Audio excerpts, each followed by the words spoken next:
Un átomo tiene dos zonas bien definidas. Una parte central, que es el núcleo, donde se concentra su masa, y una parte externa, que es un espacio vacío, donde se encuentran lo que nosotros llamamos como niveles de energía.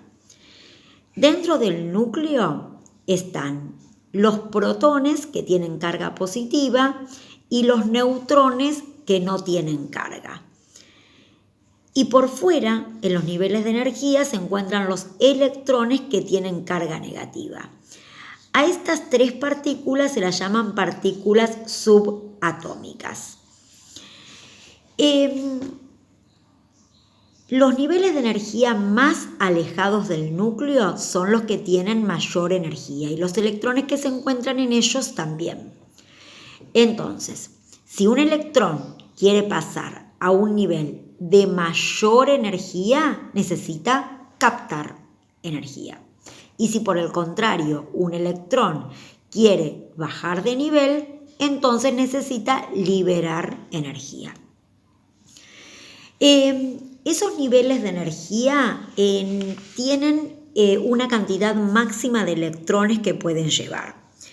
Por ejemplo, el nivel 1 de energía o nivel K pueden tener números o letras, puede tener como máximo 2 electrones en él. El nivel 2 o L puede tener 8 electrones en él. El nivel 3 o M puede tener 18 y el nivel 4 o N puede tener 32 electrones. Eso como máximo. Ahora, ¿cómo puedo saber yo cuánta cantidad de electrones, protones o neutrones tiene un átomo para poder dibujarlo, para poder hacer el diagrama del átomo? A ver, hay dos números que me indican qué cantidad de partículas subatómicas tiene un átomo. Ellos son el número másico y el número atómico. Ambos se identifican con una letra. El número másico o A y el número atómico o Z. X es el símbolo del elemento que para no manejar con un específico pusimos X. ¿De dónde saco esos números, el número másico o el número atómico? De la tabla periódica. Si ustedes se fijan en la tabla periódica, acá están todos los elementos existentes hasta hoy. Por ejemplo, el elemento hidrógeno, la materia hidrógeno, está formado por átomos de hidrógeno. El elemento carbono por átomos de carbono. O sea que cada uno de estos elementos ustedes pueden pensar que son átomos, es lo mismo, ¿sí? Entonces, acá figuran los dos números que yo les digo. Tienen de referencia el carbono. Entonces, este número que está en orden, fíjese, primero está el 1, sigue el 2, luego el 3. Todos los elementos de la tabla están ordenados por número atómico creciente. ¿Sí? Quiere decir que si yo busco el número, el elemento que tiene un número atómico de 15, por ejemplo, va a estar al lado del que tiene 14, al lado que tiene 16. Siempre por número atómico creciente. Y el número másico o masa atómica, lo que nosotros llamamos A, está abajo del nombre. Fíjense que el número atómico es un número entero, redondito, mientras que la masa atómica tiene comas. Sin embargo, en este caso, como nosotros lo tomamos como un número, lo vamos a utilizar como número entero. Siempre las masas atómicas están muy cerca de la unidad. Fíjense, 12, 0, 1, 1, así que lo tomamos como 12. No usamos dos decimales como nosotros estamos acostumbrados en nuestros cálculos numéricos. Entonces, fíjense, por ejemplo. Supongan que yo les digo que tienen que saber cuántas partículas subatómicas tiene el carbono. Entonces, ¿qué hacen? Van a la tabla periódica y se fijan esos dos números que yo les indiqué. Y lo representan en su hoja. Entonces, en vez de X, ponen el carbono. Estoy haciendo este diagrama. ¿Cuál es la A? El número másico, el que yo les indiqué acá, el más grande. Este es el A, el número másico. Lo pongo arriba, sin unidades, ¿sí? Y este es el número atómico, el Z. Lo pongo abajo, ¿sí? Y así se representa un átomo, con el símbolo, con la A y con la Z. Y en base a eso yo puedo sacar las partículas subatómicas. ¿Por qué? El número atómico, chicos, indica la cantidad de protones que tiene un átomo. El número atómico es como la huella digital del átomo del elemento. No existen dos elementos que tengan la misma cantidad de protones. Entonces, en este caso yo quiero saber cuántos protones, cuántos electrones y cuántos neutrones tiene este átomo. Las partículas se indican así con letras minúsculas, ¿sí? Entonces, ¿cuántos protones tiene? Tiene 6 protones. ¿Por qué? Porque es la misma cantidad del número atómico. ¿Cuántos electrones tiene? Todos los átomos son neutros.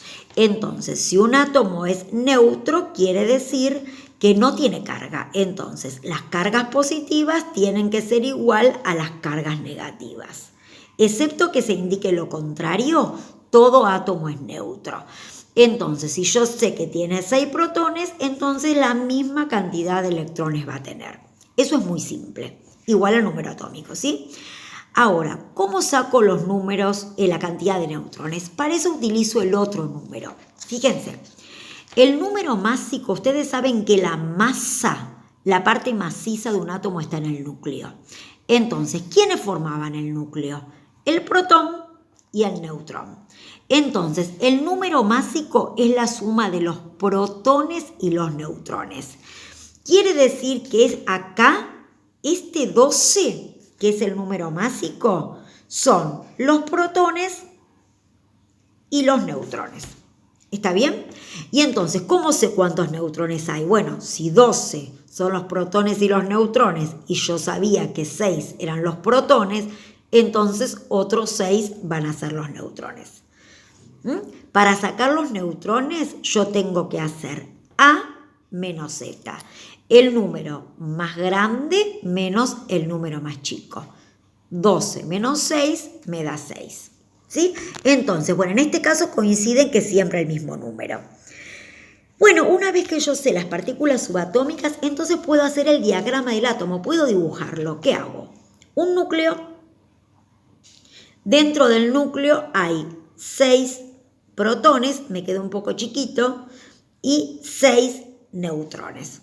¿Sí? Y afuera se tienen que ubicar los 6 electrones. Entonces, yo les dije, en el nivel 1, pueden entrar 2 electrones, no más de 2. Fíjense que yo acá quiero ubicar 6, pero acá tienen que entrar 2. En el segundo nivel 2, pueden entrar 8 electrones, pero yo tengo 2 y 4 en el segundo, porque en total tengo que ubicar 6. Entonces, 6 protones, 6 neutrones en el núcleo, 6 electrones en los niveles. ¿Cómo? 2 en el primero, 4 en el segundo. Y ahí está el diagrama del átomo. Supongan que a mí me dicen eso. Calcular las partículas subatómicas y hacer el diagrama del átomo del azufre. Entonces, ¿qué hago? Primero me voy a buscar cuál es el símbolo químico del azufre. Ya lo voy a empezar a saber de memoria. Es el S. Si no lo sé, me voy atrás de la tabla periódica. Todos están por orden alfabético. Buscan acá azufre y se fijan que me indica el número atómico. Fíjense, 16. Entonces, voy adelante de la tabla. Como les dije que están por un número atómico creciente, voy al 16 y acá me encuentro con el azufre. Fíjense. Entonces, 16 es el número atómico. Y 32, recuerden que lo tomamos redondito, es el número másico. Entonces, ¿qué hago primero? Lo represento. Ese así, perfecto. Entonces, arriba el número más grande, abajo el número más chico. ¿Sí? Y ahora sí, busco las partículas subatómicas. Protones, electrones, neutrones. ¿Cuántos protones tiene? 16. Este me indicaba la cantidad de protones. Tiene 16. ¿Cuántos electrones? La misma cantidad porque es neutro. ¿Cuántos neutrones? 32 menos 16 también tiene 16. Lo voy a dibujar. Núcleo. Lo voy a hacer un poco más grande. Tiene 16 protones, 16 neutrones. Tengo que ubicar en el primer nivel de energía 2 electrones. Este es nivel 1 o K. Al segundo, el L, 8 electrones. Vamos 10, me faltan 6 más. Al otro, al M o 3, 6 electrones. Y ahí ya tengo mi diagrama. Ojo que no siempre coinciden, chicos. Bueno, lo último que les digo. En la tabla periódica de los elementos, todos los elementos o los átomos están ubicados en grupos y períodos. Grupos son las columnas, lo vertical. ¿Está bien? Hay 18 grupos. Períodos son lo horizontal. Hay 7 períodos, u 8, ¿no? Pero 7 son los que más manejamos, perdón. 7 períodos, 18 grupos. ¿Qué significa el período o el grupo? El período de un átomo, esto es muy importante, es la cantidad de niveles de energía que tiene. Niveles de energía, o sea, es la parte externa del átomo, ¿sí? Niveles de energía. Quiere decir, supongan, que si yo tengo, no sé, el sodio, que yo sé que está en el periodo 3, el horizontal, acá tienen los números, ¿sí? Periodo 3, entonces yo sé que el sodio tiene 3 niveles de energía. O sea, la parte externa es 3 circulitos, ¿no? Y el número de grupo indica la cantidad de electrones en el último nivel de energía. En el último nivel. Estos electrones son los más importantes porque en las reacciones químicas siempre participan los electrones, ¿sí? Las reacciones químicas no participan núcleos, solo en reacciones nucleares que no son cotidianas, ¿no? Para haber una reacción nuclear necesitamos mayor energía, ustedes saben lo que es un reactor nuclear y demás. Todas las reacciones químicas cotidianas, que son un montón, participan los electrones, la parte externa, y especialmente los electrones del último nivel de energía, porque son los más accesibles. Entonces, si yo conozco el diagrama de un átomo, puedo saber a qué grupo y a qué nivel de energía pertenece. Fíjense en lo que hicimos. Yo tengo el carbono. Entonces yo digo, el carbono, sin mirar la tabla, por supuesto, ¿a qué periodo pertenece? ¿A qué periodo? Pertenece al periodo 2. ¿Por qué? Porque usó 2 niveles de energía. Dijimos que el periodo era la cantidad de niveles. Perfecto. ¿Y a qué grupo pertenece? Me fijo cuántos electrones hay en el último nivel de energía. Entonces, grupo 4. ¿Está bien? Los grupos se ponen con números romanos. Fíjense en el azufre. Entonces, ¿a qué periodo pertenece el azufre? Periodo 3. ¿Por qué? Porque usó 3 niveles de energía. Muy bien. ¿A qué grupo pertenece? Me fijo cuántos electrones en el último nivel. 6. Y si quiero chusmear a ver si lo hice bien, vamos a la tabla periódica. Entonces me fijo el carbono. El carbono, ¿a qué grupo está? Fíjense, acá arriba tienen el grupo. Acá dice, fíjense que nosotros habíamos puesto grupo 4, grupo 4. Fíjense el número romano. ¿Y a qué periodo el carbono? Periodo 2. Fíjense en el azufre. Acá, azufre. ¿A qué periodo el azufre? Perdón, ¿a qué grupo? Grupo 6. ¿Y a qué periodo? Periodo 3. Grupo 6, periodo 3. Entonces, si yo sé cuántos electrones, protones o neutrones tiene un átomo, hago el diagrama del átomo y en base a eso sé la ubicación de la tabla periódica. O por el contrario, si yo sé la ubicación de la tabla periódica, puedo pensar cómo está formado ese átomo.